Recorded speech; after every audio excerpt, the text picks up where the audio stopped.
ایک مزدور کام کرتے کرتے تھک جاتا ہے اور وہ بیچارہ تھک کر بیٹھ جاتا ہے۔ اسی وقت مالک کی نظر اس بیٹھے ہوئے مزدور پر پڑ جاتی ہے۔ مالک کو بہت زیادہ غصہ آتا ہے۔ وہ بڑی تیزی کے ساتھ اس بیٹھے ہوئے مزدور کے پاس جاتا ہے اور اس کی بہت زیادہ بے عزتی کرتا ہے۔ کہتا ہے کہ آج تمہیں تمہاری مزدوری پوری نہیں ملے گی، اس لیے کہ تم کام کے دوران بیٹھے ہوئے ہو۔ میں نے تجھے کام کرنے کے لیے بلایا ہے، بیٹھنے کے لیے نہیں بلایا۔ ہڈ حرام پتہ نہیں کہاں کہاں سے آ جاتے ہیں۔ یہ کہہ کر مالک غصے کے ساتھ وہاں سے چلا جاتا ہے۔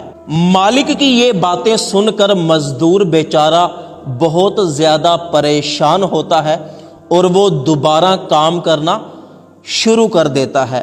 سارا دن کام کرنے کے بعد شام کے وقت جب وہ مزدور اپنی مزدوری لینے کے لیے مالک کے پاس جاتا ہے اور اپنی مزدوری مانگتا ہے تو مالک اسے 500 روپے مزدوری دینے کی بجائے 300 روپے مزدوری دیتا ہے۔ مزدور بیچارہ جب اپنی پوری مزدوری مانگتا ہے تو مالک اسے دفع ہو جاؤ یہ کہہ کر اپنے دفتر سے نکال دیتا ہے۔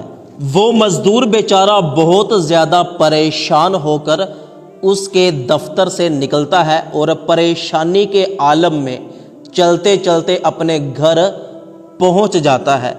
جا کر چارپائی پر ابھی لیٹتا ہی ہے کہ اس مزدور کا بچہ بجلی کا بل لے کر مزدور کے پاس آتا ہے اور کہتا ہے کہ ابو جی 2 مہینے کا بجلی کا بل بھرنے والا ہے، 5000 روپے۔ اگر اس بار بجلی کا بل نہ بھرا تو ہماری بجلی کٹ جائے گی۔ بیچارہ مزدور بجلی کا بل ہاتھ میں پکڑ کر سوچنے لگ جاتا ہے کہ 5000 روپے بجلی کا بل اور 6000 روپے اس مکان کا کرایہ اور بچوں کے سکول کی فیس کہاں سے دوں گا۔ اگلے دن جب وہ مزدور اپنی اسی پریشانی کو اپنے ذہن میں رکھ کر کام پر جاتا ہے، جا کر کام کرتا ہے تو کام کرنے کے دوران اچانک اس کے دل میں درد ہوتا ہے اور وہ وہیں پر گر جاتا ہے اور مر جاتا ہے۔ جب مالک کی نظر اس پر پڑتی ہے کہ وہ مزدور اچانک کام کرتے کرتے گر گیا ہے، وہ دوڑ کر اس کے پاس آتا ہے، دیکھتا ہے تو اس وقت تک اس کی جان نکل گئی ہوتی ہے۔ مزدور کے قریب سے مالک کو ایک کاغذ ملتا ہے جس پر اس کے بچوں کی سکول کی فیس، بجلی کا بل، مکان کا کرایہ وغیرہ لکھا ہوتا ہے۔